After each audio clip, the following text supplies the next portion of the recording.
the untrained eye, you look like everyone else.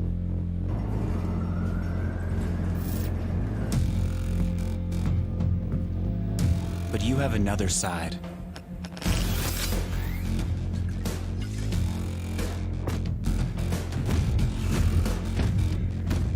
Embrace it with a machine that's worthy of you.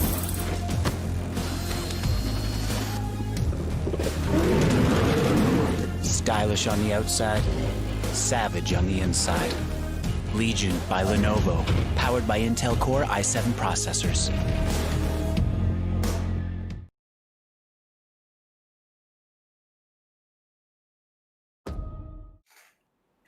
Hi guys, and welcome back to the Rise of Legion CSGO tournament powered by Lenovo and Intel. And we have AFK Gaming as our media partner. I am your host, Apollonia. We are on day 3 of the round of 256. And joining me is the one and only Shade Slayer. Hey, what's up, Apple? Thank you so Hi. much. What's up? How are you doing? I'm doing great. It's day 3. I'm Yeah. excited. We've already gone through 2 days. We streamed a total of 4 games.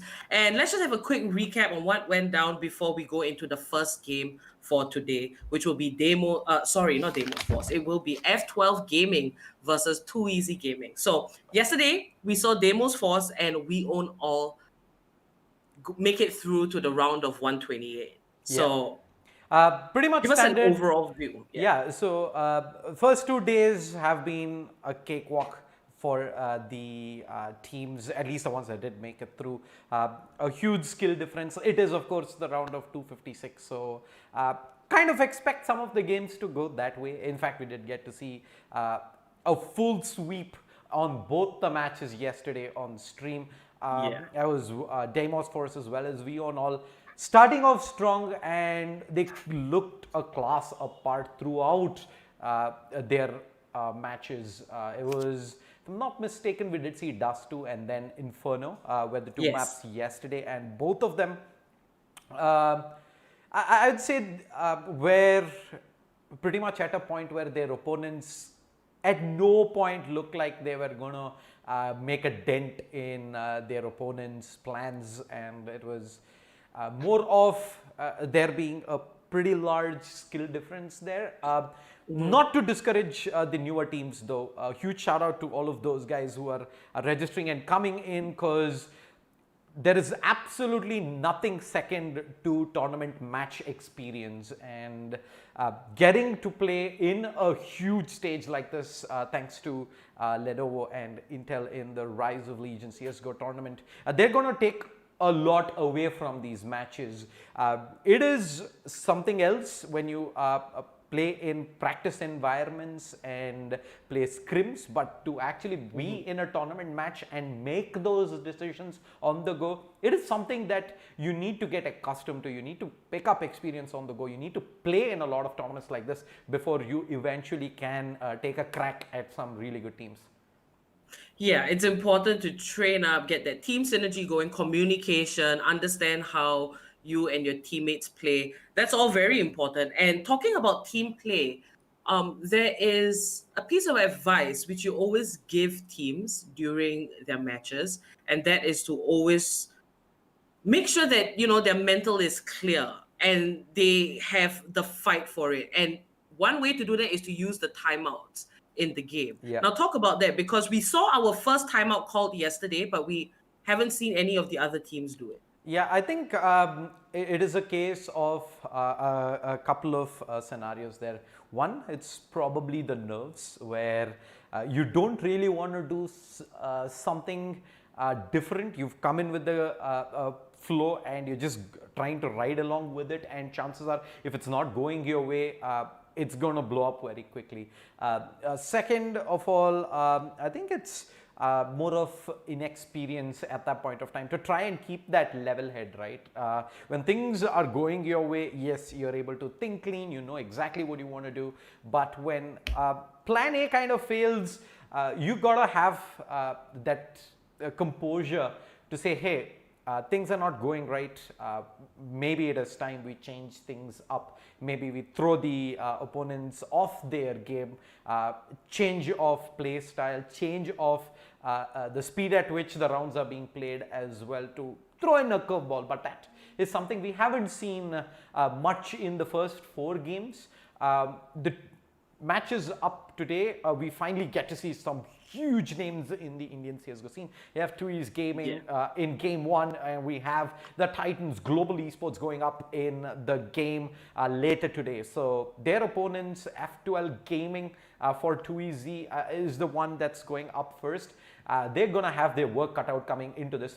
But it is a best of 1. So these are matches where, especially very early in the tournament, the underdogs have the absolute best chance, because when you're playing against the big teams, it is very hard to take them down on a BO3.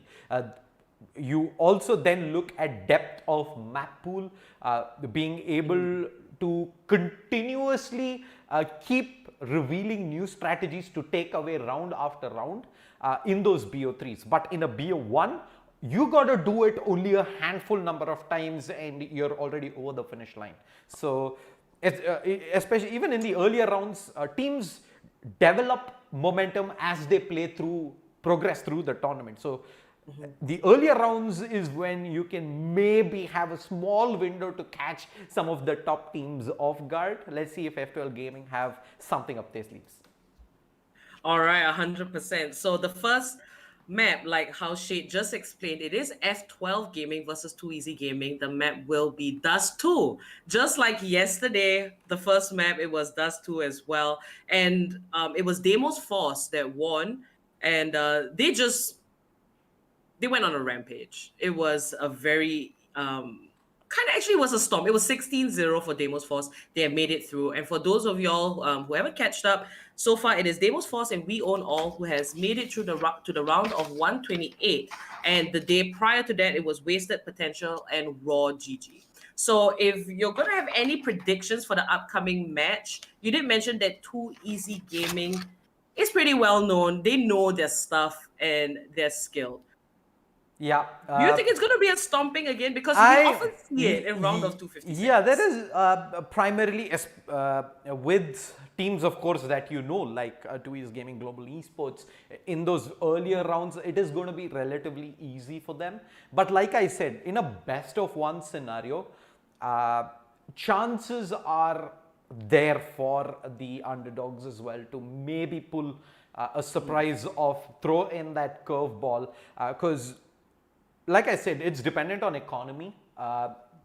You pull off a couple of crucial round wins, you might just walk away with the streak and a huge advantage to maybe even just straight up close it out from that point on. So it is going to be on Dust 2 though. The problem with Dust 2, of course, is it is a lot less strategy oriented and a lot more, I'd say, aim oriented. So for the underdogs, this is a really good map, because you're going to not have a lot of depth in terms of strategies, but you'd almost certainly have a chance when you go up against your opponents on aim duels. And if you're able to win a few of them early on, who knows, maybe there is a surprise in the making here today, Apple. All right, so let's just check up with the teams. I think they should be ready very shortly. And before we get into the match, as they are prepping, let's just talk a little bit about, just CSGO in general. Yeah. So now we are seeing Dust 2 for the second time. What do you think are going to be the popular maps that we might see throughout the tournament?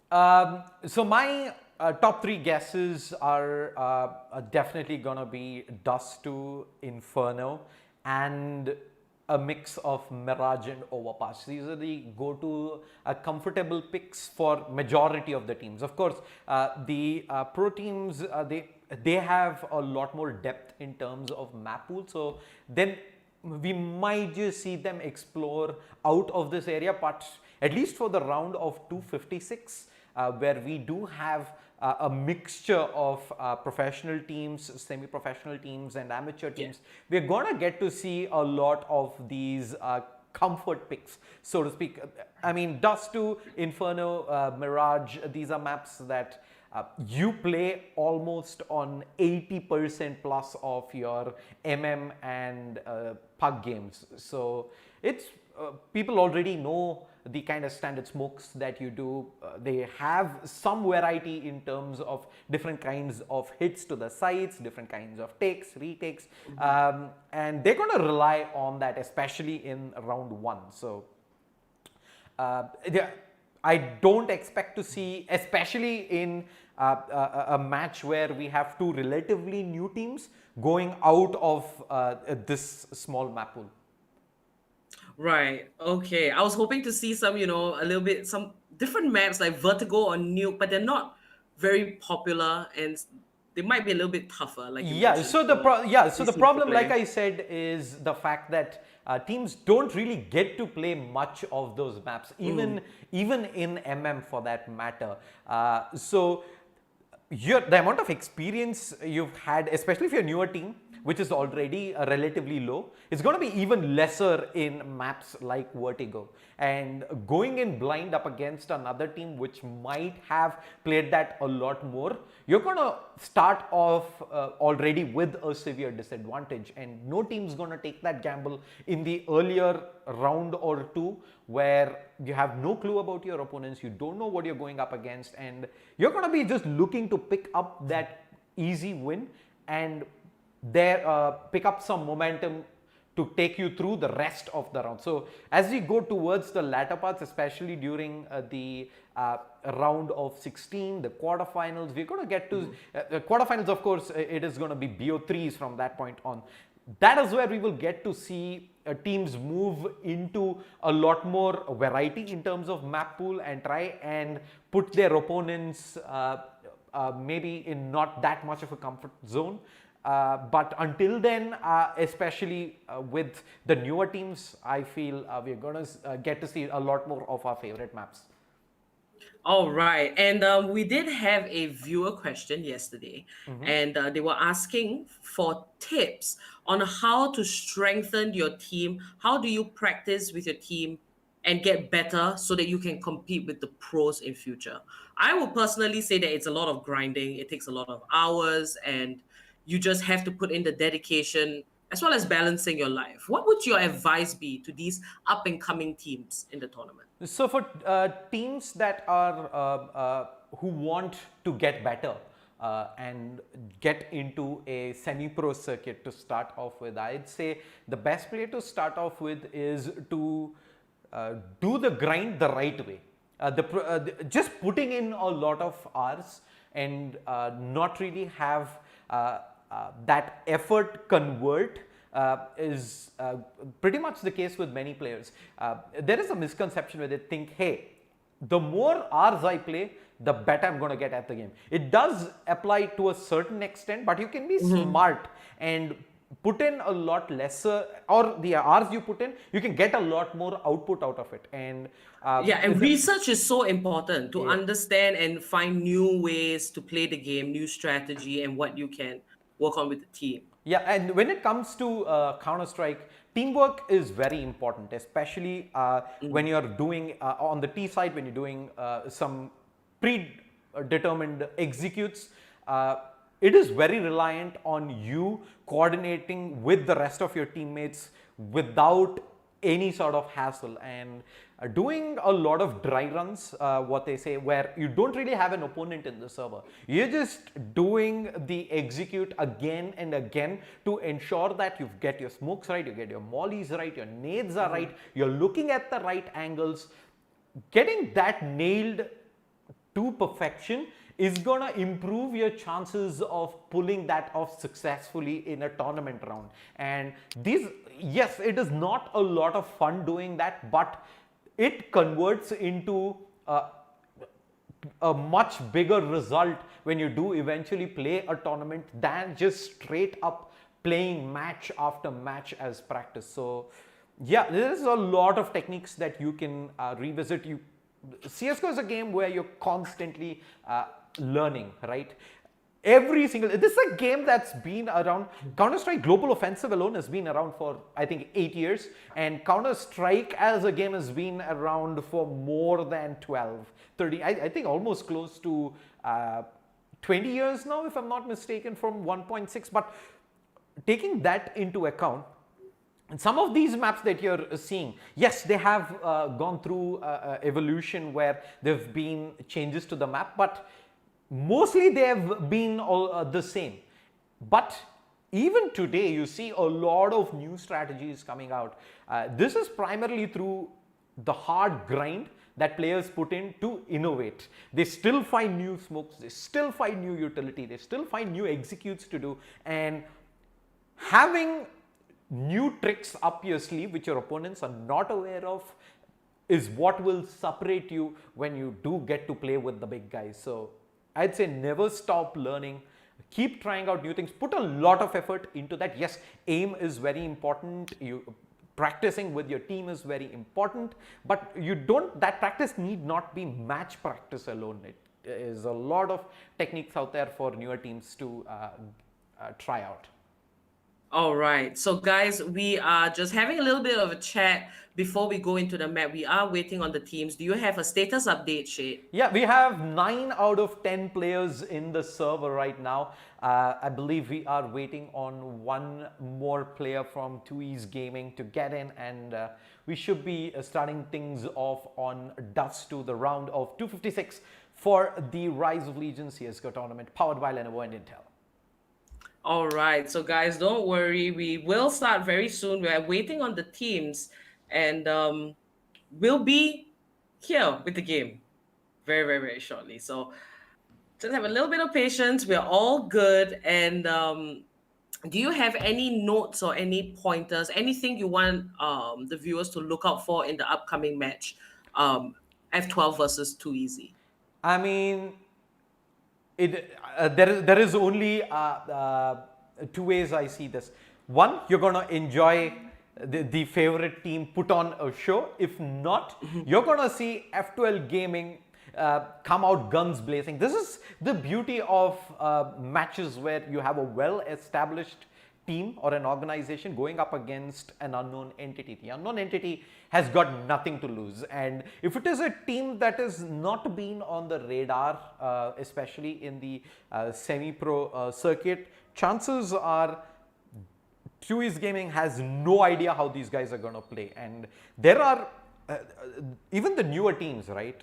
They might not have the coordination required to pull off sophisticated team play, but their aim is on point. And there are a lot of gamers out there like that who have godlike aim but haven't really found like-minded individuals to join together and make a strong team. So if one of these games where one of these players can pop off huge, I'd say that is going to be completely worth for all the viewers out there who are tuning in and are thinking, hey, this is probably going to be lopsided, but there might be just some surprises waiting for you on the other side. All right. And I think, we've discussed a lot of things while waiting for the map to start. I don't know if there's more to talk about. I mean, let's talk something up. Let's talk a little bit about the massive prize pool that is up for grabs. Exactly, I was just thinking that. Yeah, it is 350,000 INR. That's an insane prize pool to begin with. Yep. So for all the gamers at home who are sitting during this current COVID situation, this is a golden opportunity. I mean, the prize pool aside itself, it's a huge platform to get recognized as an individual, as a team, that, hey, I have what it takes to go up against the best, but the icing on the cake is that huge prize pool. 1 lakh INR first place. That's a lot of moolah to take away at the end of the day, isn't it, Apple?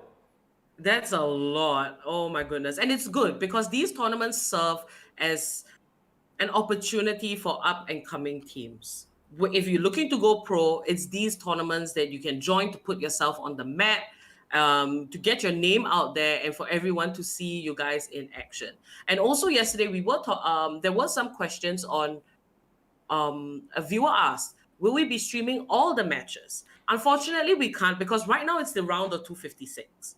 And that is 256 teams, right? So that's going to be a little bit tough. And the time that you will see all the games streamed, if I'm not wrong, it's going to be in the quarterfinals. Yeah, I believe Yeah. the quarterfinal onwards, we're going to see every single match on stream. And if I'm not mistaken, they're going to be BO3s as well. So that's a lot of CSGO action coming your way. But the quarterfinals is actually pretty far away. It is a 1 month tournament, if I'm not mistaken, culminating Yes. with the finals on 6th of August, and maybe a day or two off. But yeah, it is a month long. It's 230 teams, a lot of Counter-Strike action lined up for you guys. All right. So we got an update, and it looks like it's actually going to be a 4v5 match. Yeah. Oh my goodness, it's actually going to be a 4v5. So one player is not able to make it. Okay, and the beauty of this is it is 2E's Gaming who's playing with 4. So Exactly. So how's that going to pan out? that's kind of going to balance it out to an extent, maybe not as much, but I'd say now this is the absolute best opportunity for F12 Gaming, right? You're coming in, you're thinking, hey, it's going to be a very uphill battle, and all of a sudden you've been thrown a bone. You say, hey, 4v5, it might not be 4v5 throughout the match, right? But you've got that small window to make things happen. And with that, we are loading into round number 1. Let's jump straight into the matchup here. F12 Gaming will be going up against 2E's Gaming. I'm Shay Slayer. Joining me is OG, the low-res chicken. OG, what's up? Well, I'm pretty excited considering we have 2E's Gaming on the board, but a 4 versus 5. Let's see if this is going to be... Oh my god, Spawn already picking up a kill? And that evens things out. Talk about having an advantage, Shade. Yeah, we can break it down as much as we want through the pre-game, but that was, what, 15 seconds in and they get the opener. F12, however, pulls one back in. Oblivion needs to hit some of these shots. Oh, nice one and gets a second as well. Unfortunately, the trade comes in. Naik drops pretty low as well. A couple of bullets from Dash connecting. 27 HP, 19 HP. They're all so low. C4's getting planted in. Can they hold on? The push comes in. He charges straight up through and he gets the first and the second. Oblivion goes huge on the retake and F12 Gaming take the pistol. If there ever was an opportunity for an upset, F12 Gaming are not going to get a better chance, OG. Exactly. And it's just shown by the pistol, right? This is the T side, mind you, that 2E's are starting on. What I'd consider a relatively easier side to pull off a 4 versus 5. The real uphill battle for 2E's is going to be when they transition over to the CT side, where you have a lot of map control that needs to be taken, but you have lesser manpower to take it with. That might force them into taking more desperate options or even try to force out fights which you might not assume they would take on a normal day, right? Yeah. They do have a huge asset in form of their experience and the name that they've made for themselves. Spawn, Omkar, SKWow, and Nayak. They have been going ham on the Indian scene for the past year, proving themselves as tier 1 players, and I'm pretty sure with this tournament, and if they do get a decent standing in this tournament, they can probably cement themselves as tier 1 players and a tier 1 team as well. This is going to be a massive tournament for them to win, and it's going to be a little dicey, right? Single elimination, your opening game of the tournament, you started off with 4 versus 5. If, and by any chance, if this is the map that sends them packing, it's going to deliver a huge blow to their confidence and morale. And for F12, they have been given the golden opportunity to not only upset one of the dark horses of this tournament, but also proving themselves. Because even 4 versus 5, you really can't count these players out. We've seen SKWow, we've seen Spawn, we've seen their prowess with their AWP and their explosive tendencies, which you really just can't put a cap on. And unfortunate for 2E's Gaming, not having their 5th player in has forced them to use up every single one of their timeouts here as well. So in the future, if things are not going their way, they're not gonna have that fail-safe of a time. Yeah, then timeouts are not available anymore in this matchup. So their backup now is not available. F12 Gaming, the best opportunity right here to pull off what would be the biggest upset of the Rise of Legion tournament thus far. So I've been having this kind of theory in my mind on what's going to be the next meta when it comes to CS. And I believe that it's going to be whichever team finds the most optimum use of the SMGs. Because considering that 2EZ Gaming got a bomb time the previous round but still lost it, look at their weaponry. They have pretty good weaponry that can not only beat as well but overpower, and that's exactly what I mean. Flash is perfect and the spray, it just demolishes them. They do come in with a 2-for-2 trade, but it does go even, which 2EZ will like any time of the day. Spawn, he has a lot of utility to go in for the crossing, but they're playing this one slow. They're expecting F12 to be the ones who are pushing. And right now, if you are F12, there was no reason to take such an aggressive fight towards long. Oblivion. Position given away. They've solved one piece of the puzzle here, 2EZ.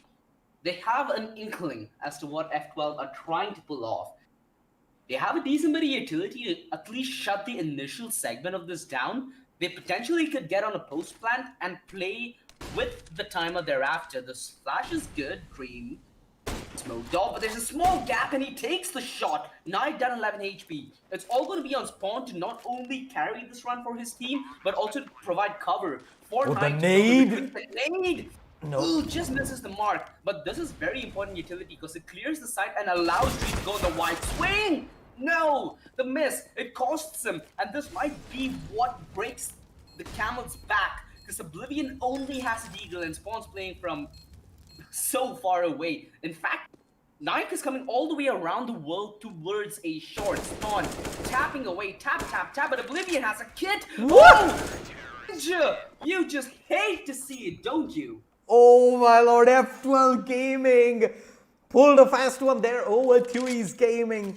They go for the diffuse, and that is sometimes a risk you usually take if you're the T side, but the CTs having the kit there meant that was a lot more doable than it should have been, and a rush towards long coming in fast. The nade's gonna do a lot of work. The flashbangs through as well is gonna allow him to retreat back. Long control taken right now by 2EZ Gaming, but it is F12 with the first 2 rounds on the board.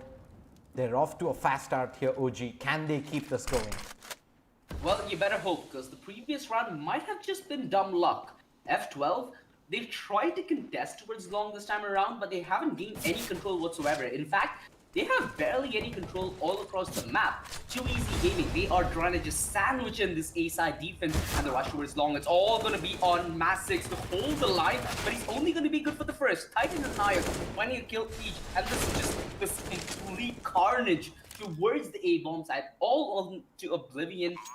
And he better off be on the save, because there's no way in hell that he's going to pull off a miracle 2 times in a row. If the viewers didn't notice it, at the end of that round, we did have the 5th player from 2EZ Gaming connect back in. So it is 5v5 right now. F12 Gaming, they got the 2 rounds at the start, but unfortunately, they're not gonna have that luxury moving ahead. And 2EZ Gaming, what a way to reveal their 5th man in the lobby. They decimate the F12 hold towards the A site in convincing fashion, and let's see if Oblivion is going to be able to hang on to the gun here, which looks impossible at this point of time. A couple of Ts are chasing him down, but yeah, but he's going to be safe. Yeah.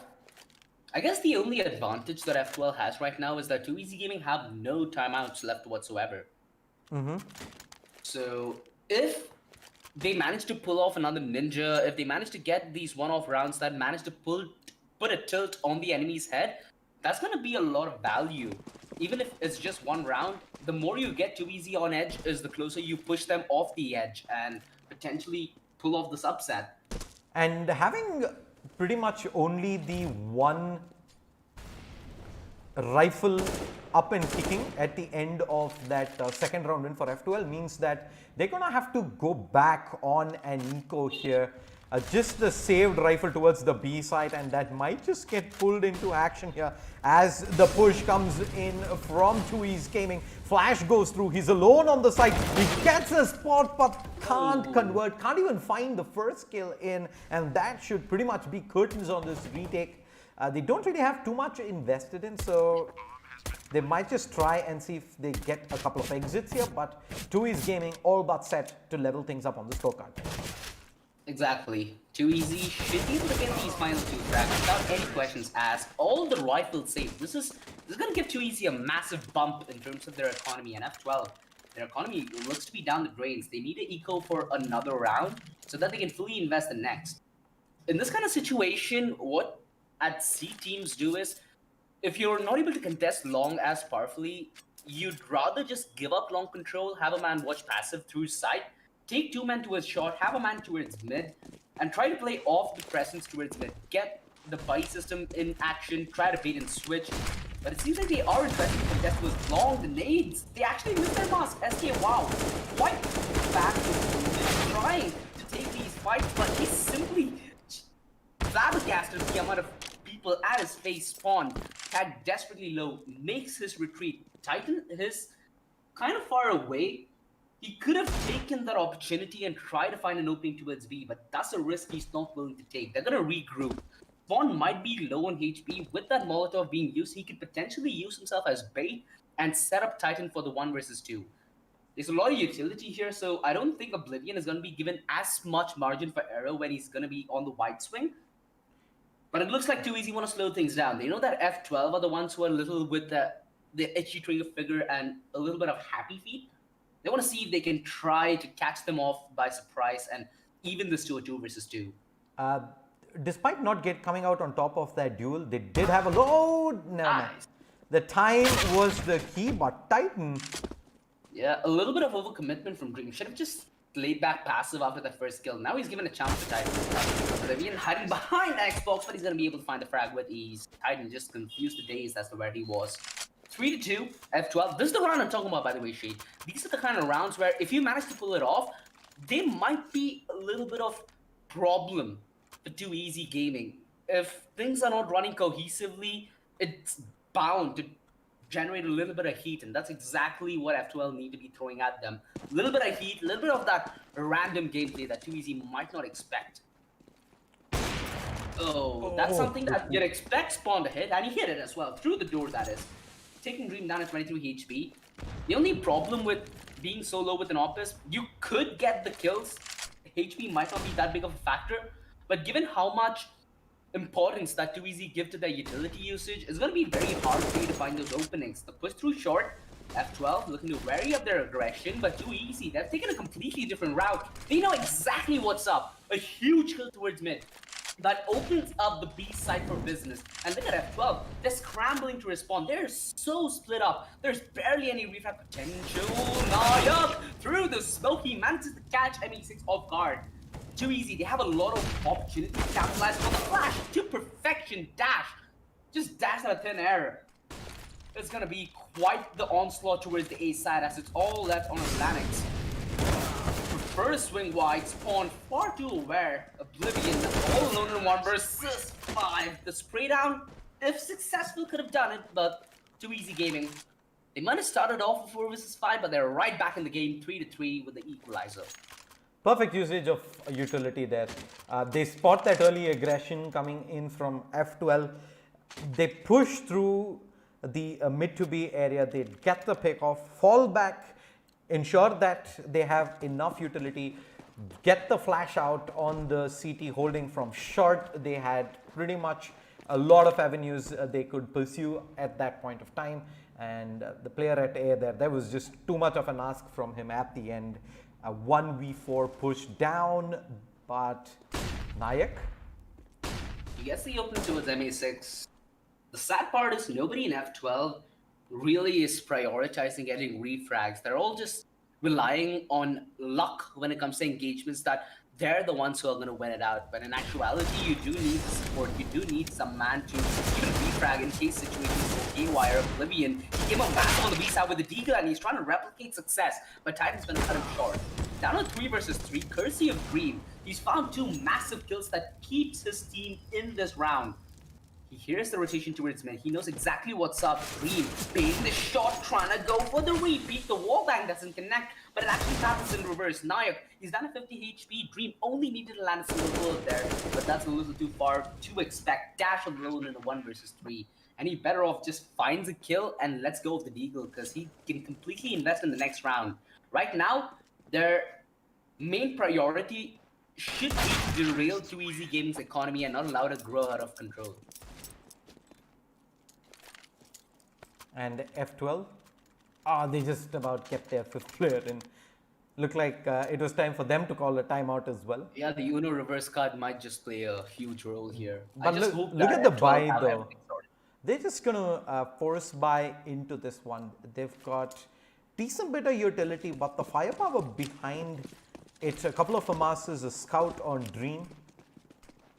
As long as they're able to shuffle around their utility and try to get advantageous engagements, I'd say it's not that big of a problem. They have an inkling. They know that the push is going to be towards short. F12, are they going to try to contest or they're going to completely relinquish control? Because, again, Lennox is going to be all to his lonesome. There is no backup headed towards him. The push towards long, F12, this is a little risky, but if pulled off, it can give huge dividends. 2Es, they have grouped up towards short and have 1 man towards the tunnel. They're just expecting an aggressive stance to come towards you, and that's far from reality. Then it's another flash. Dash gonna be on the peak through elevator as he gets the first on an Omkar. The flashes are beautiful, keeping 2EZ at bay, and this is just gonna be the defense where they're gonna play off each other, drop the aggro, and strike from the shadows. Lennox, he's trying to make this one work. The peak is through CT. The Farmhouse is doing so much damage, and this is exactly what I meant, playing with each other, playing around utility, but it still comes down to 1 versus 2. Titan down to 4 HP, and he knows a match to with CT. He could individualize this. Ooh, Dash, he shows a little bit of skin, but Titan is not in a position where he could commit to the peak. He has to take the bomb, and he knows that Masik is gonna come out. Knows Shadow might give it away, but he's quicker on the trigger. 4-4, F12 trail close behind. Well, 2Es Gaming there. The counter utility from F12 keeps, and the duels that they took at short, just kept them pinned in that tight spot right there. They couldn't really get that C4 onto the site, get a good post-plant situation, and F12 force a pretty uncomfortable fight there from 2Es Gaming. That's what I want to see a lot more from the CT side. Try and put 2Es off their comfort zone. Make them work for everything. You do not have any pressure on you whatsoever. And I guess they've gotten to that point. They're doing real good in terms of not having anything to sweat about. Their aggressive stance, their defense, it looks cool as a cucumber. And if he's going to see that for the rest of the half, it's going to be a very interesting match. Ooh, the spray down, almost a reality. The nade could come in at the nick of time. Mind you, Dream and Lennox are very, very low HP, so they can't force out much more of these engagements. They have good control though. Masix have pushed all the way through long doors. They, at least for a fact, know that it cannot be a crunch towards the A side without them getting early win of it. Oblivion has a big hask coming his way. He spots out SK Wow. That should push for rotations. No rotations coming in just yet from the CTs. He's going to be pretty much left all on his own. The flashbang is on point. Doesn't get any better than that. Zoned out to some extent. He just looked a second straight at his enemy, and that was a second too late. Ended up costing him his demise. And if you're F12, do you even retake this? Look at the HP. Dream is on 2, Lennox is on 46. They have barely any utility, only a smoke. At this point, you'd rather fancy a save, and that's exactly what F12 are going for, I hope. There we go. A 4 versus 4 on the B side. Not really a side that you'd want to contest on a disadvantage. You'd rather prefer to keep the guns up, your economy straight, so that you'd have a better chance at it in the next round and not throw away this opportunity you've been given. SK Wow on the hunt with a Mac 10. Really can't find success, and that's going to just force the rest of 2EZ to save. Of course, it's only a Mac 10, so nothing to be worried about as much. As long as the big guns are up, that's just 2EZ's game in the bag. F12. They're doing a real good job at keeping 2EZ's economy humble, though. So as soon as they start winning at least 1 or 2 rounds, they'd be able to get 2EZ in a very uncomfortable spot, which would allow F12 to take the lead. Yep, that was a gamble coming in from F12 Oblivion again, alone on the B side. The flashbang couldn't have been timed any better. Completely white, they get the easy pick off, no trade even required, and 2E's Gaming do take the lead 5-4, but F12, they still seem to have some fight left in them, OG. They have a lot of fight left in them. The aggressive stance towards short, they discovered an absence towards mid. They're doing a good job at getting early information and map control, where 2EZ are doing a real good job at being with the shadows. They've not given away a single audio cue for F12 to pick up a pawn. And F12, you can see how proactive they're trying to be throughout the map. Going aggressive, trying to force out fights, but 2EZ are simply not interested to contest. They know that they might have the upper hand of the stick once they go early, and that's exactly what Nayak does. Strikes at the best opportunity. What Knight did there is gonna halt the rotations towards A for a significant amount of time, which leaves Linux all to his lonesome, trying to defend against 4 angry 2EZ members. Molotov comes in through Ram, but it's a little too late, and SK Wow cuts his head off clean. The double Molotov to his shot with the plan going towards long platform. Spawn, it's gonna be a shooting gallery for him. It's gonna be on Dream. That was their only hope for them to win the round. If they got the frag on Spawn, there is no way that 2EZ could play the afterplan that comfortably. Now F12 might even consider a save. Yeah, now they have no way back in. He wins that duel, gets into pit with the op, then maybe he, F12, have enough firepower to force 2EZ to take fights towards short, but as things stand, they do go in for the smart choice there. They hang on to the 2 rifles. 2E's Gaming, though, slowly starting to run away with this match. I believe that is the 4 of the last 5 rounds that they've managed to pick up. So F12, maybe it is time to change things up a little bit, OG. Maybe it is. But the question is, what do they change up? They've gone aggressive, they've tried passive. Perhaps this is the moment where you start contemplating your gimmicks. Maybe a boost towards short to watch LT. We have known Nayak to be lurking around those areas quite often, so maybe prioritizing a pick off on Nayak to deny 2EZ Gaming any access to the back lines would be real good. SK Wow, yeah, he spots that coming from a mile away. MA6 just walks into his demise. Man advantage already, and realistically, this round's just to set up Oblivion and Dash to try doing as much damage and impact. If they're able to remove another gun from his hand, it would do real good, not allowing them to grow it any further. And if I'm not mistaken, 2EZ just came in with another disconnect. Perhaps the moment for 2EZ to maybe take the downfall. F12 have a chance in this, though. I'm not giving up on them all so fast. Yeah, now all of a sudden it is 3v4, a lot more doable. But considering that 2EZ does have full control of A short, and it is pretty much just Dash here to stop this push from coming through his teammates. Yanix is all the way up at CT spawn. There's nothing he can do. He's smoked out as well, and Dash in fact decides to play this passive. He falls all the way back towards long. Do you think it's a smart decision pushing it this late, especially okay, F12 do have 1 kick on Oblivion, but I think they've already made up their mind. They are trying to hang on to this AK. Of course, Oblivion also does have Kevlar kit as well to hang on to. So yeah, Dash kind of made the right move there. There's no way that he could stand and contest towards the side take because there'll be a lot of utility heading his way. At this point, he just tried to poke at the defense, tried to do damage a little late. But hey, not finding as much success in that department. 2EZ though. They've made a lot of money by just keeping players alive. They have an economy that could withstand at least 2 round losses back to back. They don't have much sweat. They already have 7 rounds bagged and a lot more coming their way. If F12 are able to put a stop and pull off an upset, it has to start now because they can't allow Too Easy Gaming to have such a comfortable start on the T side. They need to start retaliating. They need to start putting the op to the best of uses. You can eat. Oh boy, talk about the op being put to the best of use. Spawn just removed it clean out of hands back. Well, SK Wow trying to go for the spray, but they know that there's going to be a lot of players coming into his long. They should be there instinct kicking in to hit the B side, and that's exactly what Omkar is up to. He knows exactly how the defense is positioned. He knows that there's only one player to with B, and he's offering free haircuts all day long. The smoke in through CT as Lanix just cannot offer any kind of retaliation. Spawn is going to be more than ready to take him out of the picture, and this has to be F12 on another save. Well, they cut that defense open like butter there.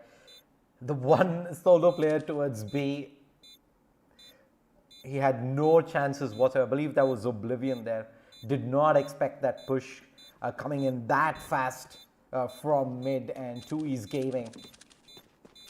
They continue to pile in the rounds. And F12, after that strong start, they have not really looked the same since, OG. They really haven't, although they are trying to pull a couple of gimmicky strats out. And F12, it's not like they're not confident whatsoever. They're getting the push towards short done. They're trying to peek towards mid.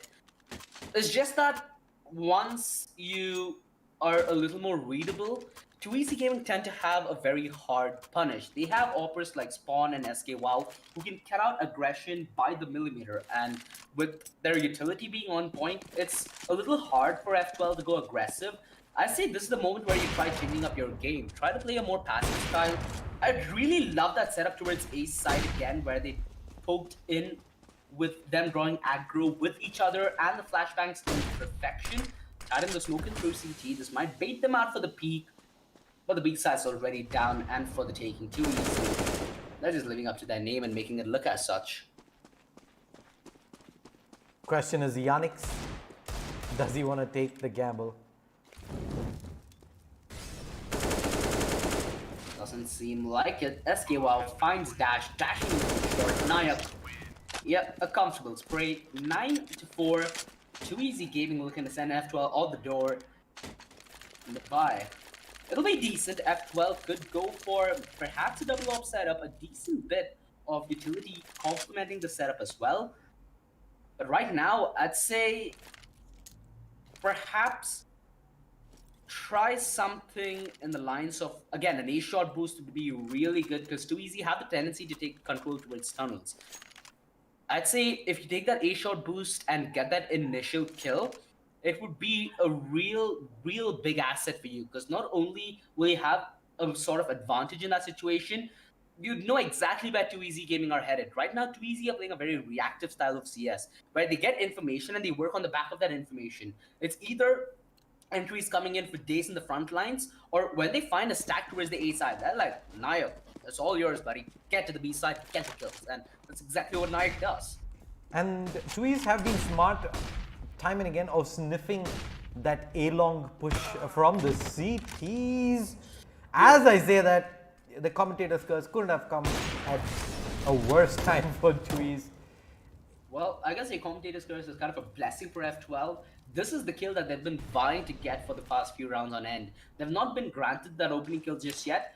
Let's see if they can convert on this and try to get a 5th round on the board. They at least need to deny double digits for 2Easy, because if 2Easy get on double digits and win out the pistol, it's more or less lights out for F12, and it's lights out for Mas6 as he's trying to take a wide swing towards long. Dash, he had an opportunity on the lineup there, but he misses his chance. Sadly, Dream takes Price. Dash the Molotov will split him up from his mate, and Omkar gonna be on the white swing this time. Now up goes the Weasel, a 2 versus 4. The only saving grace here is an early flank towards long, but that's already being looked after as Spawn is far too aware. It's all left on to Yannick, and it seems like an undoable target again from the backlines. As usual, Nike strikes 10-4, 2Easy already hit double digits. F12 were leading 4-2, and that situation looks like that came from yesteryear. The completely distanced different story right now as 2E's Gaming. A 10-4 last round of the first half. The T's are firmly in control. They started off with a man disadvantage, but since then have not really looked back at all. The flash is coming along. MA6 dash goes for the repeat, does make good on the first one.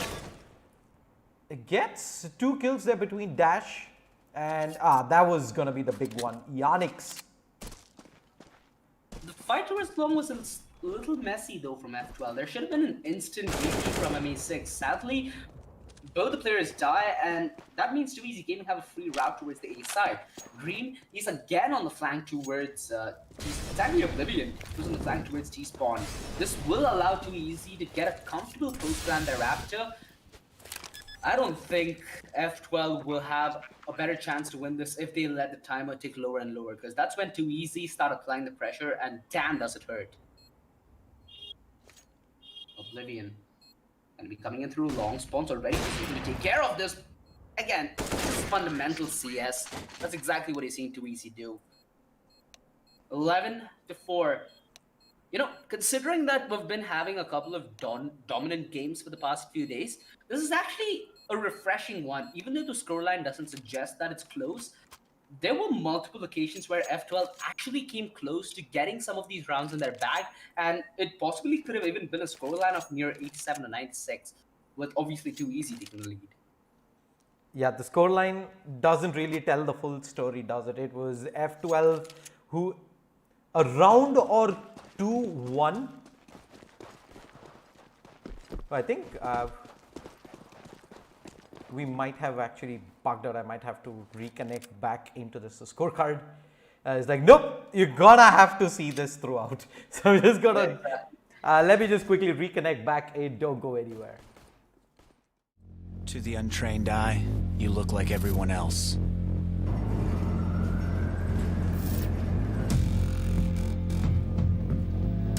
But you have another side.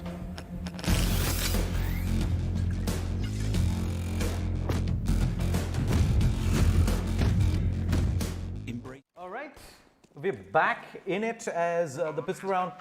F12, ooh, do good. Huge trap from Green.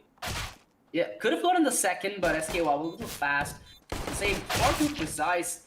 Yeah, the dink was good, but the double peek was far too powerful. For a second there, it looked like F12 might be able to hold with that push through doors yielding unsuccessful for 2Easy.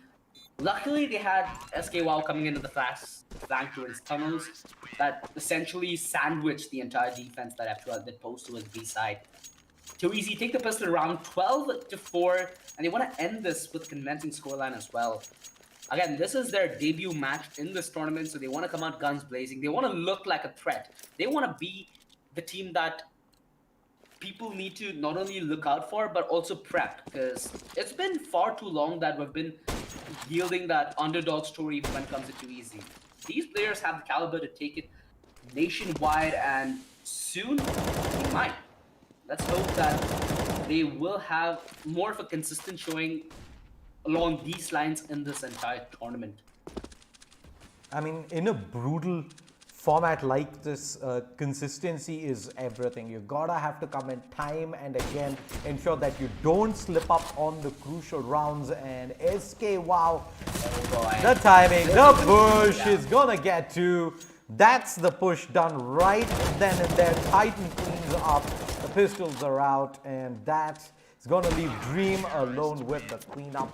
Crew coming in from underpass there. Spawn cleans up 13-4. I think that is pretty much the final nail in the coffin there. F12 Gaming, their backs against the wall here, OG. Well, for those who are just tuning in, that was a buy round coming in from F12, and 2Easy. Yeah, they made it look too easy for them. For now, F12 backs against the wall, but they're taking a more conservative route. They're going to be on the eco where they can invest in the next round. The only problem is they don't have many rounds to play with. If they give away this round, it essentially might be 14 too easy. Dream, with the only SMG, manages to get the opening kill on a Nayak, who try to get overly aggressive. The only problem is Omkar is right around the corner and he hears everything. He knows exactly what's up. Spawn should be given the cue that they're retreating towards Spawn, and he should be able to get the cross. I think he got to the spot there. No, yeah, I don't think he got the spot. The push to was long nonetheless. Is going to come in, and that might just push more rotations toward the B side.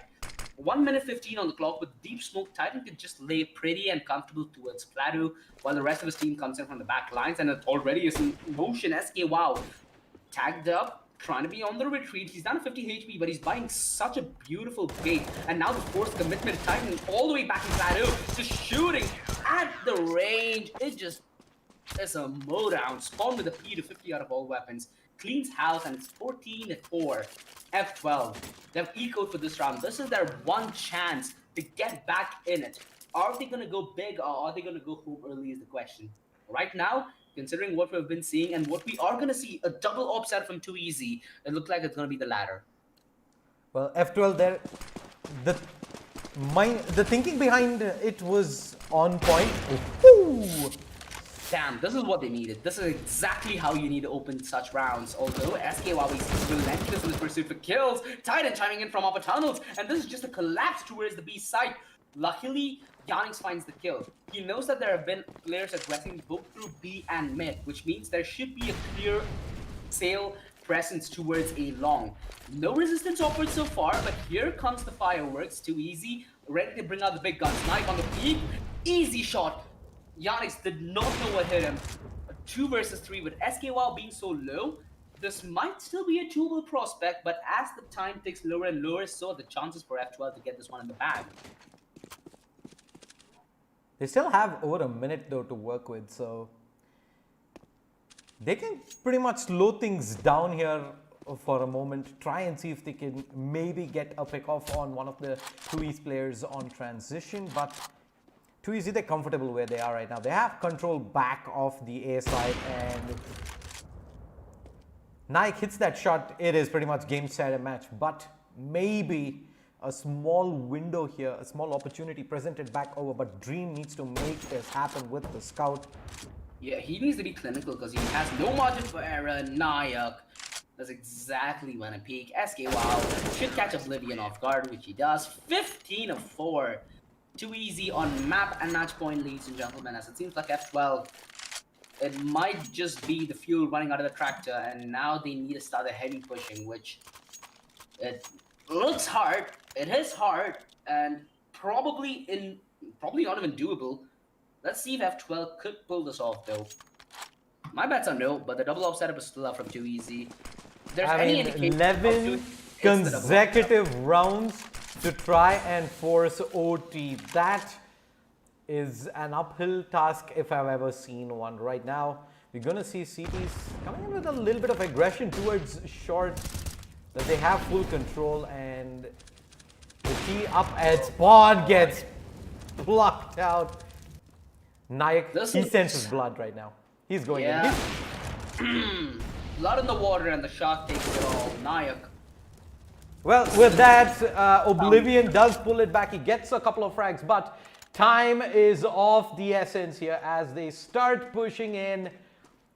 Might just be the final nail left here. The final play for F12. 1 versus 4. Will he get the ace clutch? No, he won't.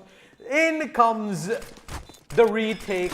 Swiftly done, and that is gonna be 2E's Gaming taking the win and moving on to the round of 128 in the Rise of Legion CSGO tournament, powered by Lenovo and Intel. I am speechless there. That was 2E's Gaming starting off very slow. They started off with the 4v5, but once it did have... when the 5th player reconnected in, they didn't look back from that point on. Flawless show regardless. Good game.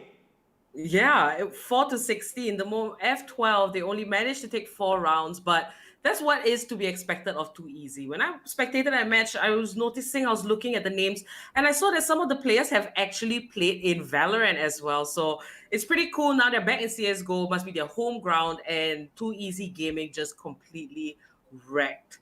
So 16-4, it's like the other games that we have spectated, pretty much a stomping. It is the round of 256, a lot of skill mismatches. Do you have any closing thoughts on the match that you want to say? So the score doesn't really say the entire story this time around. Yes, 16-4, you think, yep, this was an absolute bloodbath, but wasn't really the case. It was F12 Gaming making the best of that numbers advantage they did have at the start. They were leading 4-2 at one point of time, but it was Too Easy Gaming taking 14 consecutive rounds from that point on. So one or two rounds going the way of F12 Gaming during that initial phase would have changed the storyline a little bit, but yeah, it is Too Easy Gaming, man. The initial scoreboard was like 3-3. It was, and then it started no, bouncing it was 4-2 at one point of time in favor of F12, but it was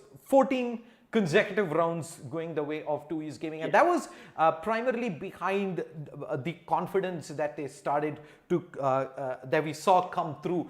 They weren't really put off by F12 trying to show some aggression on the CT side. We did see a couple of occasions where F12 weren't really shy of pushing through A long. Too Easy Gaming, instead of changing up the game, they said, you know what, we are more than happy to give you that fight. And almost every single fight from that point on went the way of Too Easy Gaming. F12 weren't really able to put Too Easy off their comfort zone, and rightfully the better team does go through. Too Easy Gaming, congratulations. Round of 128 beckons now. All right, so that is our first team that has made it out the round of 256. Don't go anywhere, guys. We will be back with game number 2 very shortly. This is the Rise of Legion CSGO tournament you are watching, powered by Lenovo and Intel. And we have AFK Gaming as our media partner. So don't go anywhere. Stay tuned. Subscribe to us. Links are in the description if you want the tournament details as well. And we'll be back very shortly. To the untrained eye, you look like everyone else.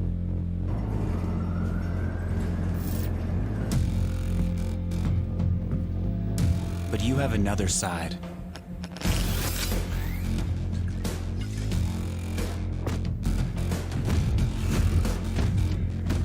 Embrace it with a machine that's worthy of you.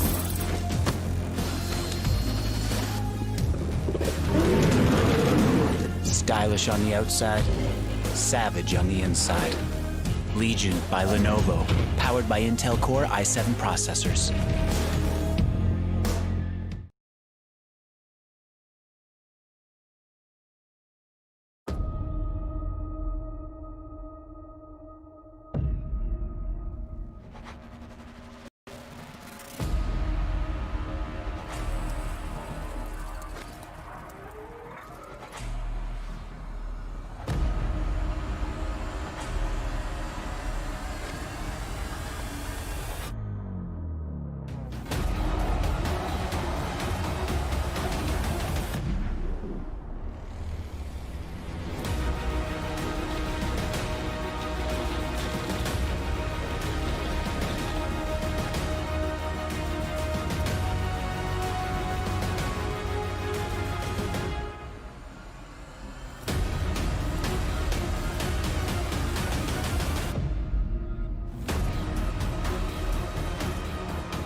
To the untrained eye, you look like everyone else.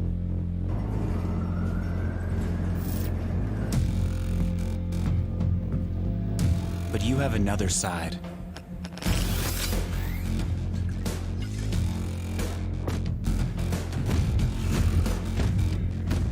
Embrace it with a machine that's worthy of you.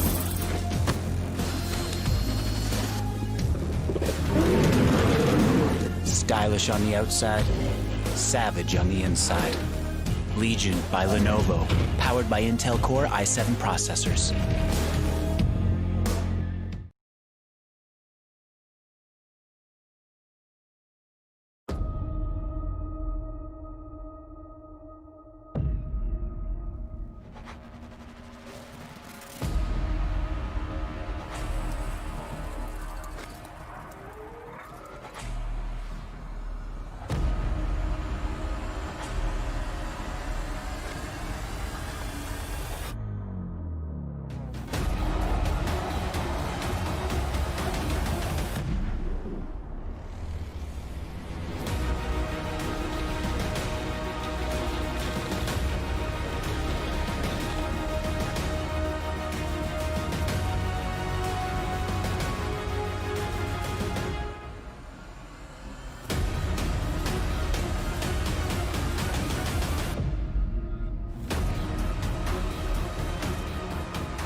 To the untrained eye, you look like everyone else.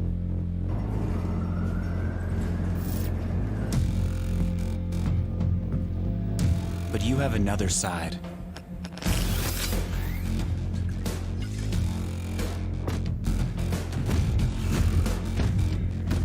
Embrace it with a machine that's worthy of you.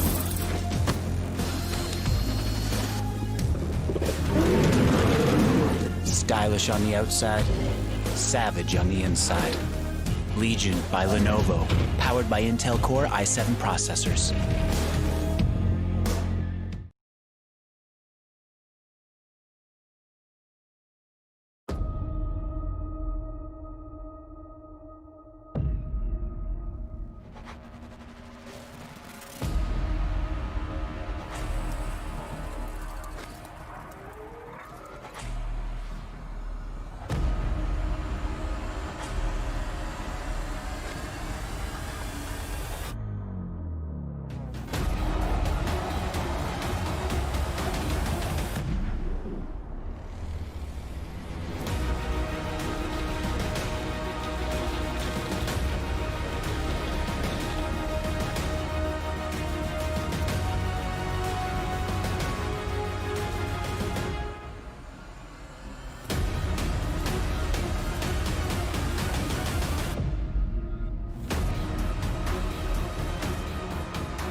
To the untrained eye, you look like everyone else.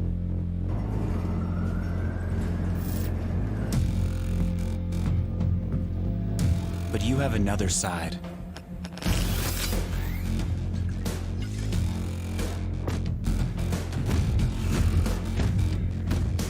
Embrace it with a machine that's worthy of you.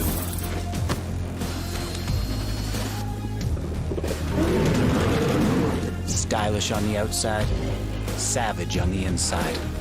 Legion by Lenovo, powered by Intel Core i7 processors.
To the untrained eye, you look like everyone else.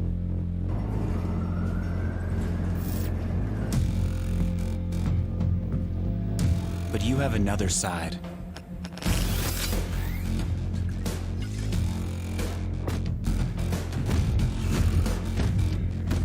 Embrace it with a machine that's worthy of you.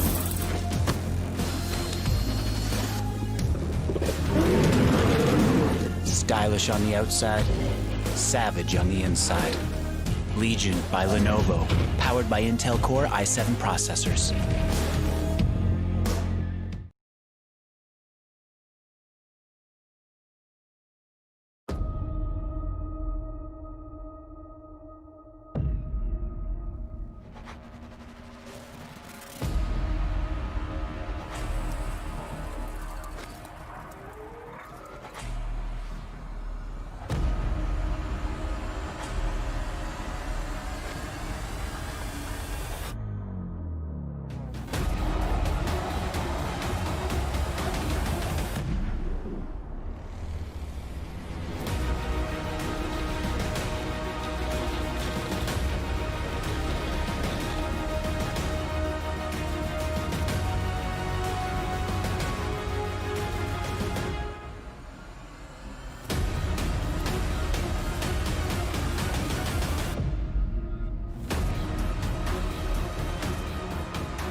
To the untrained eye, you look like everyone else.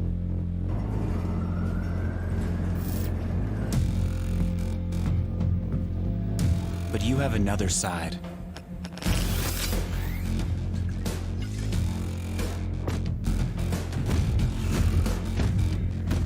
Embrace it with a machine that's worthy of you.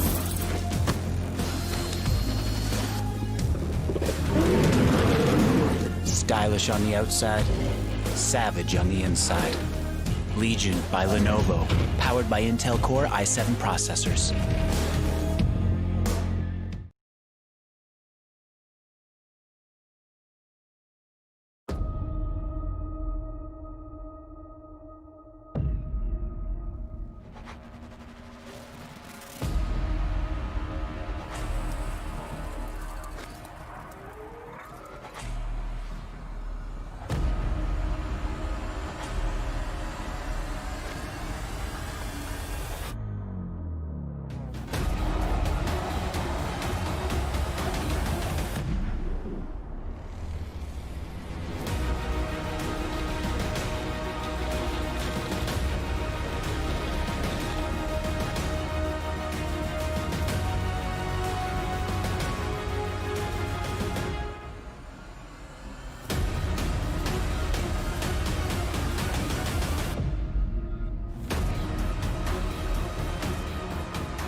To the untrained eye, you look like everyone else.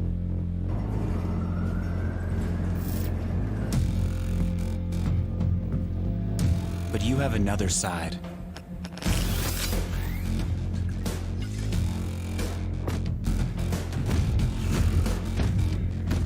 Embrace it with a machine that's worthy of you.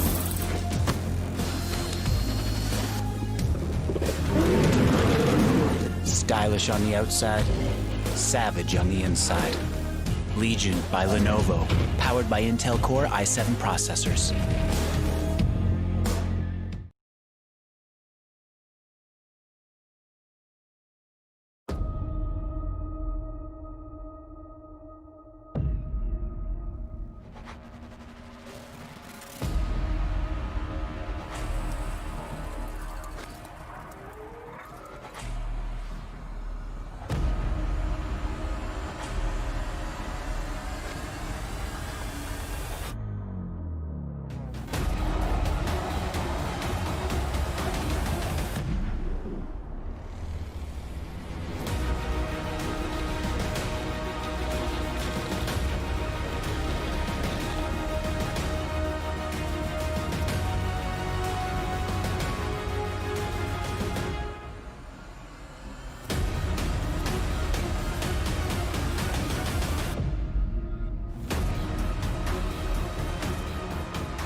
To the untrained eye, you look like everyone else.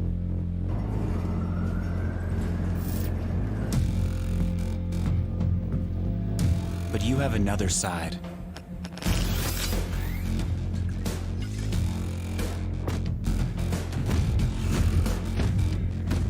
Embrace it with a machine that's worthy of you.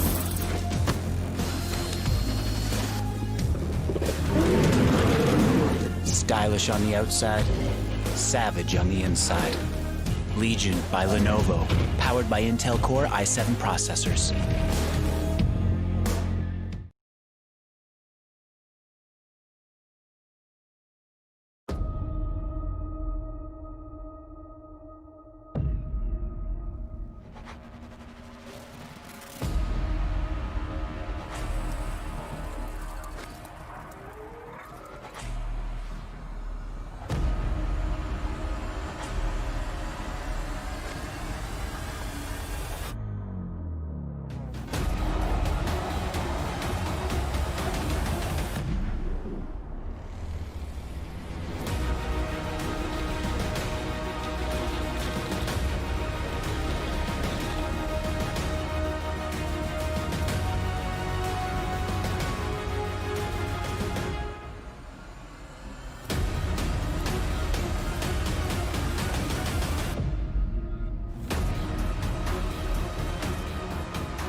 Hi guys, and welcome back to the Rise of Legion CS:GO tournament powered by Lenovo and Intel. And we have AFK Gaming as our media partner, and we are back for game number 2. So Shade, I'm super excited. It's going to be Global Esports versus Evil Puppets. Now, I'm very familiar with Global Esports. I know their strength and what they're able to dish out. Let's just let everyone know what they're about, GE, and as well as Evil Puppets, if you've heard of them. Well, GE, I mean, everyone knows about them. They need no introductions.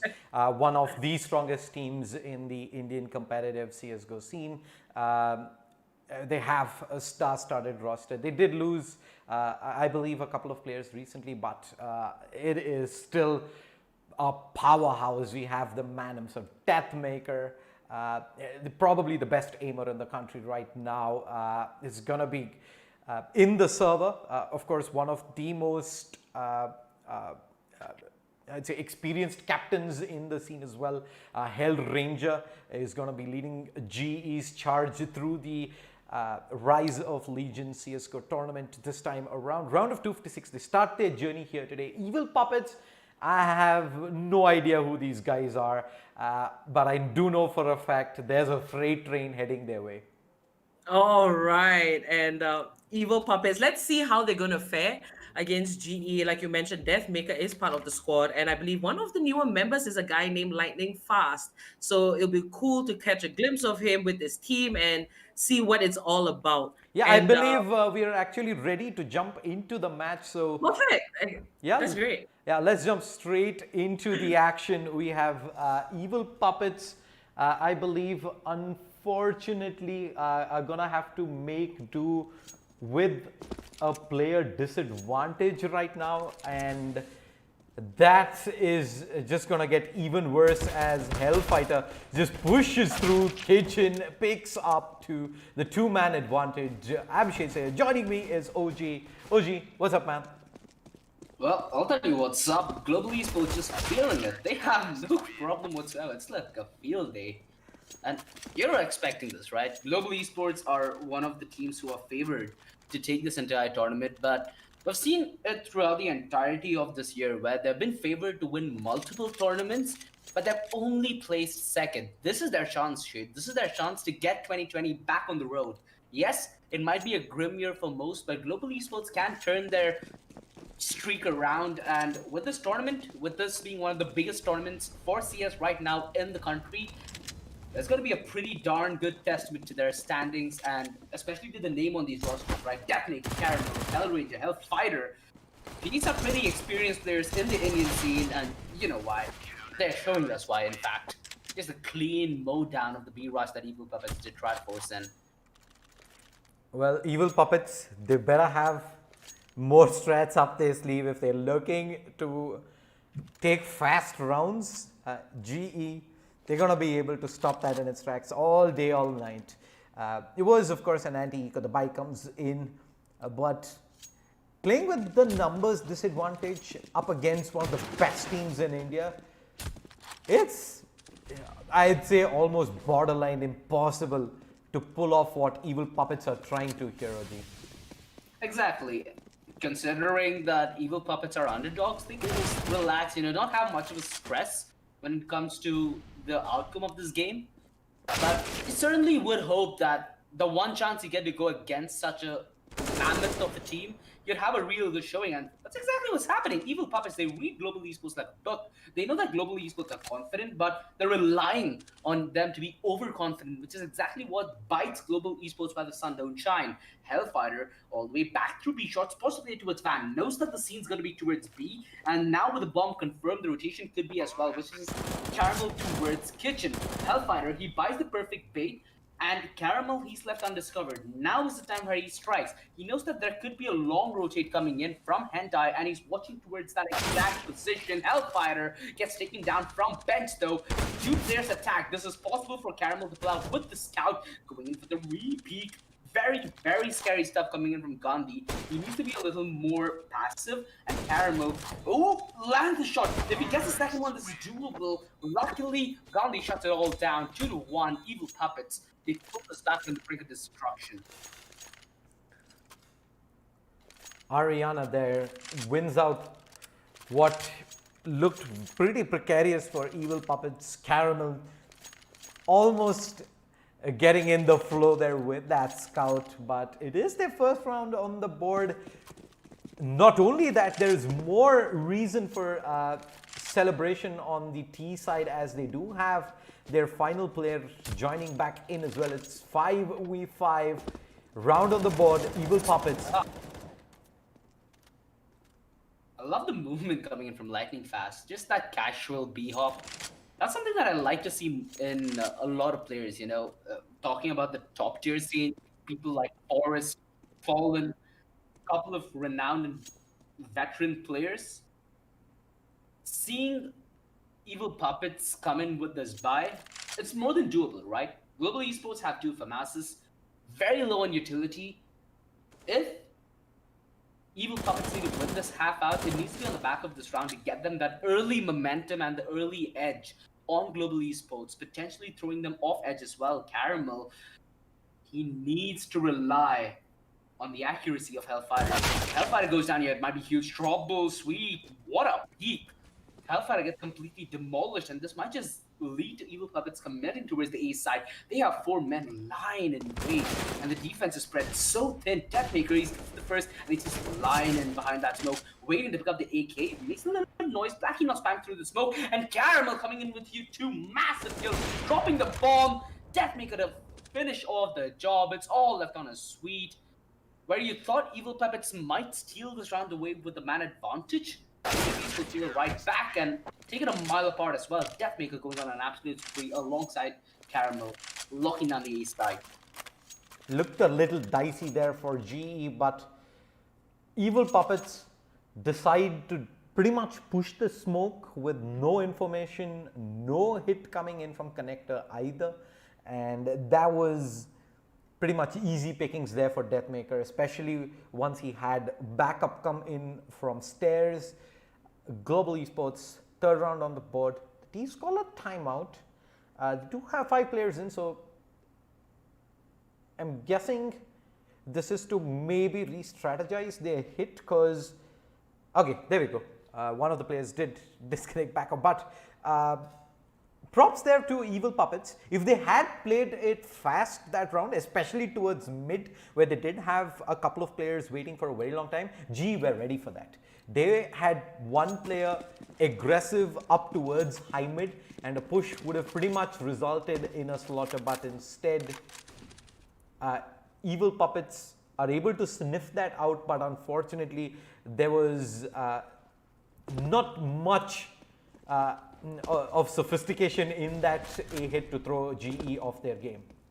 Exactly. The flashes weren't on point, and Deathmaker and Caramel were more than comfortable just laying back passive and taking shot after shot. Fast. Oh, that's a shot missed and might cost him dearly to push in. Oh, the pistol. This was the overpower Lightning Fast, but he's too Lightning Fast for Evil Puppets.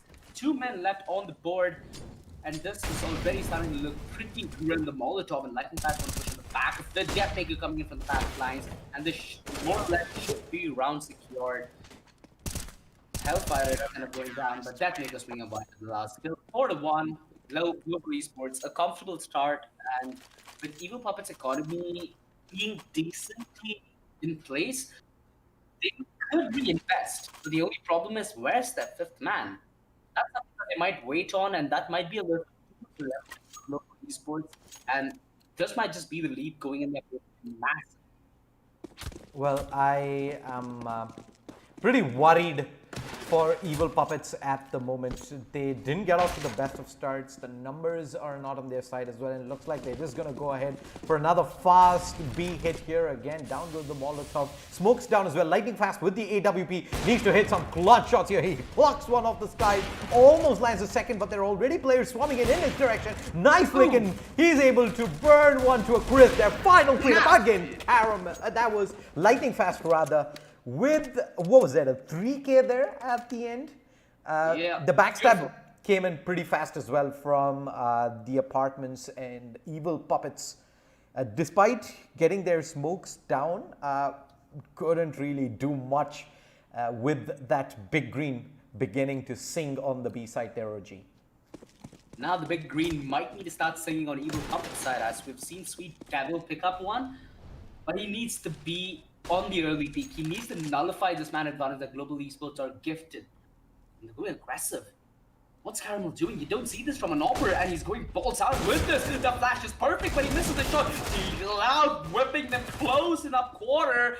This is a mow down towards mid. It's all on Oryx. Oh, and he spotted out the C4 as well. Will he get the kill? Nope, he can't.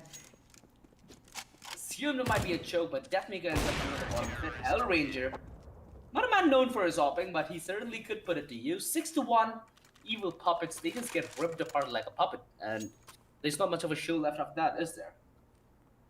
That was GE pouncing in on an opportunity there. They get the initial pickoffs towards mid. The flashbang setup doesn't really hit the first shot with the AWP. Switches over to the Deagle, and early aggression towards mid pretty much hands GE that round on a silver platter.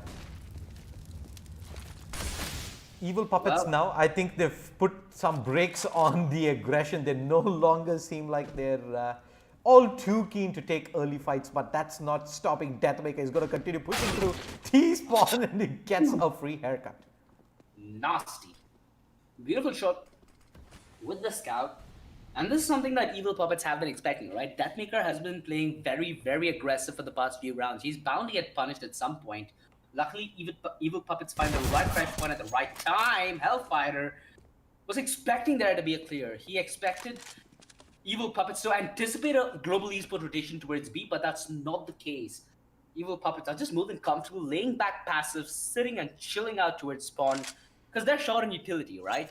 You either go very aggressive when you're short on utility, or you completely hold passive, hoping that you stay alive so that the little utility you have is put to good use. Let's see if Evil Puppets are able to put a good use, because they certainly have a little bit of utility up. Oris, or Rocks actually, gonna line up a smoke towards stairs, and now with a flash into sight, they might be able to commit. Global Esports are still spread way too thin, but they have the triple up setup, in fact, fall back upon Caramel. He is just a sitting goose, but he is a lethal goose, a goose that you do not want to mess with, as he can go quack quack on your entire team. Caramel ducking away, coming back from safety and heading back to danger yet again. The flash adopts the sky, could yield him the peak, and he knows that Hentai is towards side default. A quick peek perhaps, the jump spot, just waiting for Lightning Fast to get in position. Caramel finishes off the job nonetheless. 7-1 Evil Puppets. They're just getting played like puppets at this point. Yeah, this is just going all too south too soon for Evil Puppets right now. GE comfortable, hardly having to break a sweat. In fact, Evil Puppets did win a couple of duels early on in that round, and despite, I believe, holding a man advantage in that round, they weren't really able to close things out, and that is cause for concern for Evil Puppets, despite the fact that rather than inclusive of the fact that they're also a man down, clearly this is just not been their game so far, and I don't really know what they can do to turn the tides of this match, with GE picking up a triple op setup here for round number 9, OG. Triple op. I'm still trying to wrap my head around this.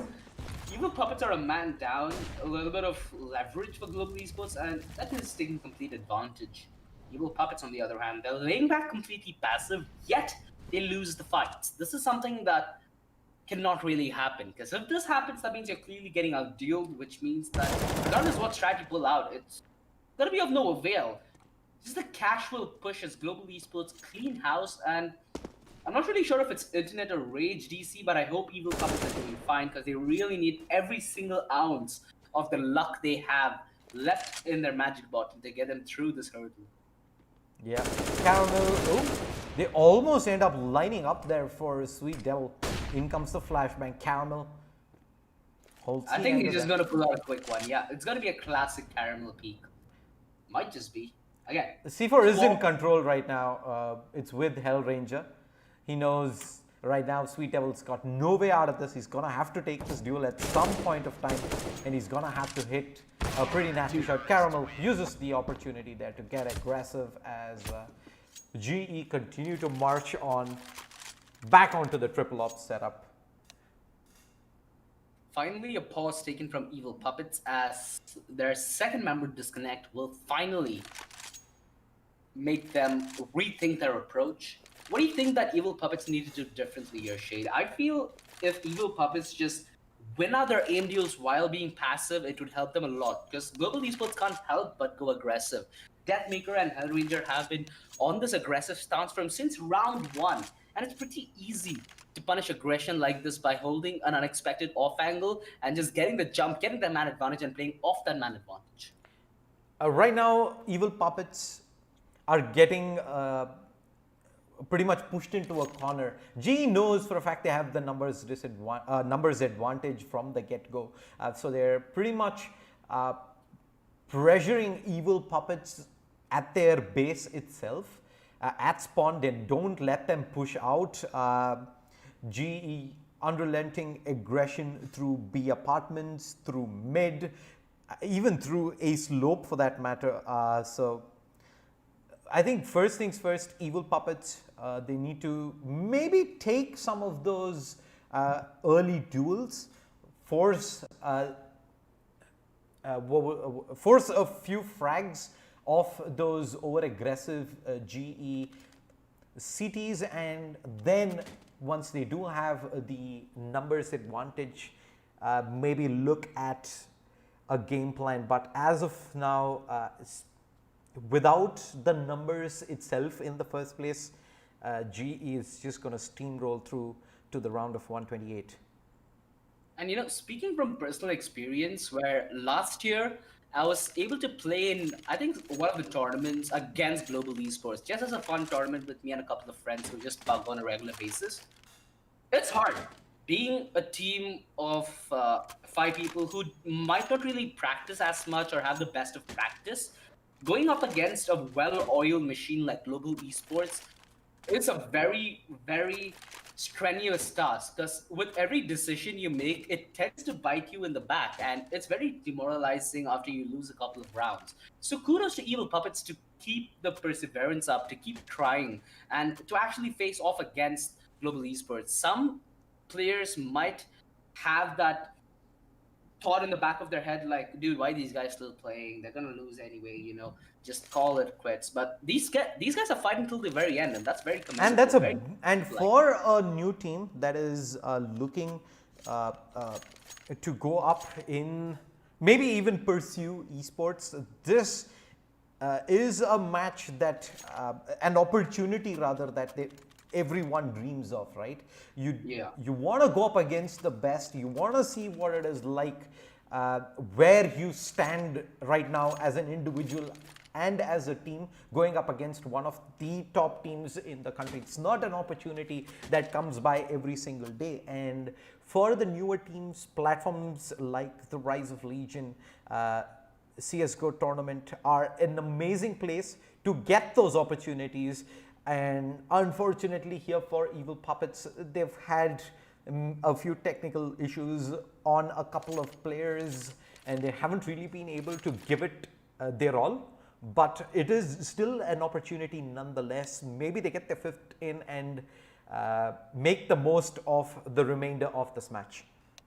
You know, and again, speaking from personal experience, it's very easy to just sit at home, watch a match, see an op shot miss, and be like, ha ha ha, what a guy, what an opera. But being in the server, going up against that op, going up against that angle, going up against that player is a completely different experience where then you realize, being in the driver's seat, the margin for error, how slim your chances are to succeed, what are the calculations you need to do to be on the upper end of that engagement. It's so much depth into these games where, suppose you see Global Esports versus Wings, Global Esports versus Blaze, Global Esports versus Too Easy.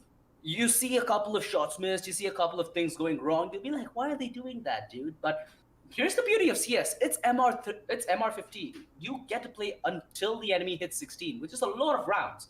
So you get to try a lot of different things.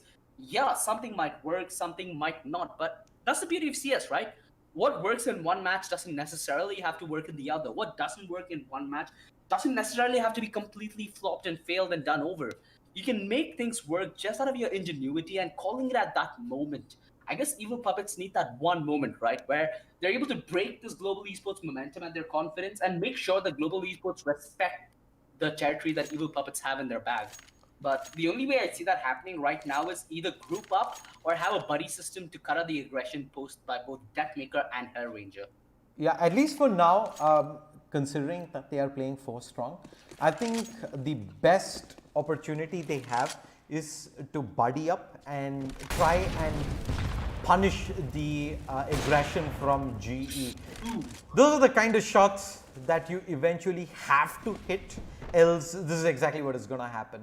They're going to lose a player elsewhere and the numbers start to dwindle even further. Oh, Exactly. sorry. Talk about margin for error, and that's exactly what I mean. It happens to every one of us, just that you can't afford to have it happen to you at this stage of the game up against global esports, who are playing aggressive, mind you. They don't give two hoots. The flashes are really good, so that's keeping Evil Puppets on a little bit of a itchy finger, I'd say. A 2 versus 3 nonetheless, still redeemable. And oh no, that was the shot that he needed to absolutely land to get a chance back. That was the equalizer opportunity right there, And but look at Hellfighter is so aware. Ariana, He ooh, uncharacteristic miss there. Halaf goes for a quick flick back out again. Let's see if Ariana can maybe force this fight, and a Timing. wonderful shot. I guess if Ariana does get the frag to its Caramel, it's still a possibility. Mighty Caramel has an op, whips out that Deagle. He gonna hit you with a full 5. Really nothing you can do up against it. 9-1. Global Esports on the verge of hitting double digits. And hey, we all like to run and gun.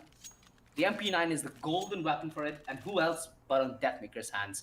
I think you're gonna see a quick push through underpass or towards mid. Yeah, DM King is probably going to force the issue early on, and mid, I believe he's where he's saying, nope, it is going to be underpass, and guess the number of players that are in that region. Ooh. Brando. Deathmaker, beautiful opener to the round, which, again, is expected from a mile away. Luckily, Ariana Gandhi does put a stop to it. I'm really taking a second and enjoying the DP that Ariana Gandhi has put up for us today. It looks beautiful. I want hair like that. Flashbang, the 1-2 punch, Hellranger. Just Pretty much casual. on mop-up duty right there. 10-1, double digits. Evil Puppets, at this point of time, they're pretty much scraping the bottom of the barrel. So, Shay, talking from personal experience, I've shared a lot from an FPS point of view. You've had a very lengthy history when it comes to games like Dota. What would you say is the major difference when it comes to professional teams in Dota and professional teams in CS? Because we've seen teams like OG where it's like no other, right? They come back underdogs 2 times back-to-back TI champions, where in CS we've seen teams like Gambit. Nobody knew who they were, but they came in and won a major with Zeus leading and finally getting his dream come true. What would you say is the major tenets when it comes to CS as an esport organization and a team, and it comes to Dota or another esport as a team and an organization? Besides, of course, the difference in the genre itself of the titles, I believe the fundamentals of the teamwork required, the way you prepare outside of the game, the kind of techniques that you use, I'd say most of it is pretty much basically the same. Of course, what you do in game and the training technique specific to that is completely different, thanks to them being worlds apart in similarity of titles. But I'd say overall it is more or less the same. Teamwork plays a very big part in both of them, and the teams that do stick together for a lot longer seem to have a much bigger advantage. I'd say it's in CS especially, teams generally would not prefer to stick as long as you'd expect. I'd say They will- if you're talking about the Indian Counter Strike scene, unfortunately that has wait a second, Oxer. They pretty much traded a Yeah. kiss there on their way out of the smoke. Beautiful kiss Hell cam for the Ranger. Breeze. Yeah, so coming back to that discussion, like the only international team that stuck around for a long time but still got results is maybe the old Virtus Pro lineup, who always found a way to come back and rejuvenate and re-innovate their game. Other than that, maybe you might put Astralis there, but it's only the trio of Zipex, Device, and Dupree that stuck through from 2013 all the way up until 2019 to 2020, where we do see Zipex has taken a temporary leave. And yeah, guys, this might be quarantine. This might be time for you to get back in your game and give it your all. But do remember that your body has restraints and respect your body, guys. Respect the discipline that you need to have while you're being an esport player. Do make sure that you're getting as much physical exercise as you can. Hell, if you can't go outside, try getting some workout done as cardio indoors, maybe a little bit of hand exercises to make sure every part of your body gets a good amount of work done so you don't suffer any. I mean, the important takeaway in that regard is the fact that being an esports athlete, you do need physical fitness also plays a very big part, right? And it just keeps you on top of your game, both physically as well as mentally. But it looks like a push through mid, lightning fast with the PP Bison reload out in the open. But the backstab is already seen fruition. Helef is going to charge up. He spotted out Ariana. And in fact, a team kill coming in from Sweet Devil. That is just things going from bad to worse right now for Evil right there. GE just 2 rounds away from... Yeah, taking this one by a landslide.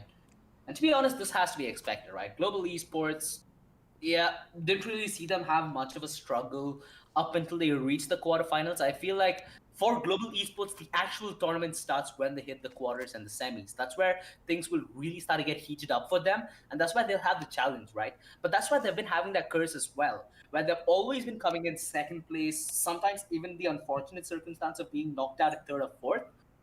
That is going to be their test. That's where they're going to prove everybody else wrong if given an opportunity. I mean, everybody, I think it goes without saying GE easily is one of the top teams in the country. I think in a few situations we have seen Lady Luck not really favoring them, especially in that final mind, right? And these are matches that have gone absolutely down to the wire. It's not been a case of a 2-0. It is 1-1 map number 3 that goes the entire distance, right?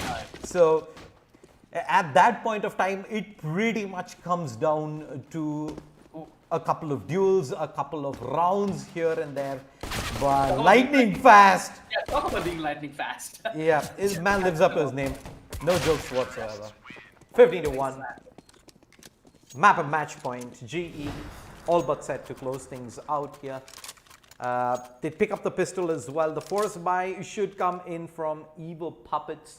I don't see it being too much of a resistance unless those pistols begin to sink, which is the case in many of the matches that we've witnessed in the last year. But this time around, I think it is too much of a prayer at the moment. The push comes through. They have the A site, they have the cleanup, and yeah, that is going to be pretty much game, set, and match there for GE as Ariana, there you go, brings it to a close. Easily done, and we're going to pretty much see game 2 on stream come to a close in a pretty swift end right there. Apple. That was Global Esports was on fire, and they are easily one of the best teams in India for sure. They even ran a triple op that we don't see very often, and they made it work obviously because they are just that experienced in the game. But GG, well played to Evil Puppets, and congrats to Global Esports. They're gonna move over to the next round. Any last thoughts you want to give on that match? I mean, it was unfortunate that Evil Puppets, in fact, couldn't keep their roster five-man strong through most of that matchup. But I think at the end, it wouldn't really have mattered regardless. GE came in.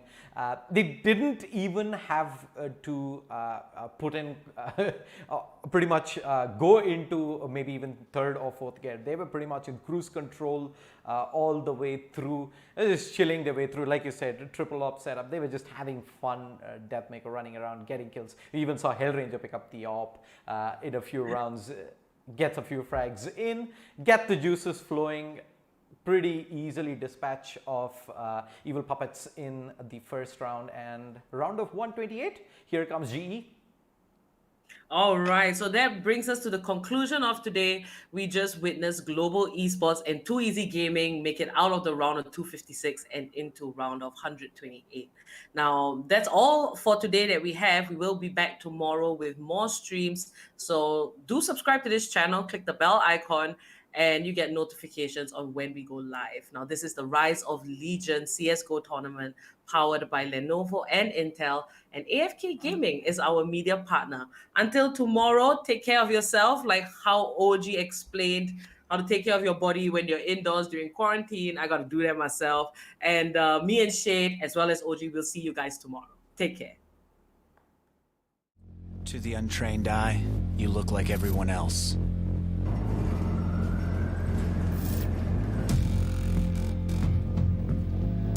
But you have another side.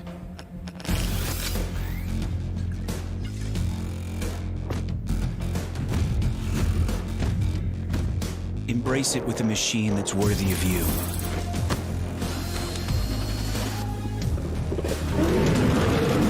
Stylish on the outside, savage on the inside. Legion by Lenovo, powered by Intel Core i7 processors.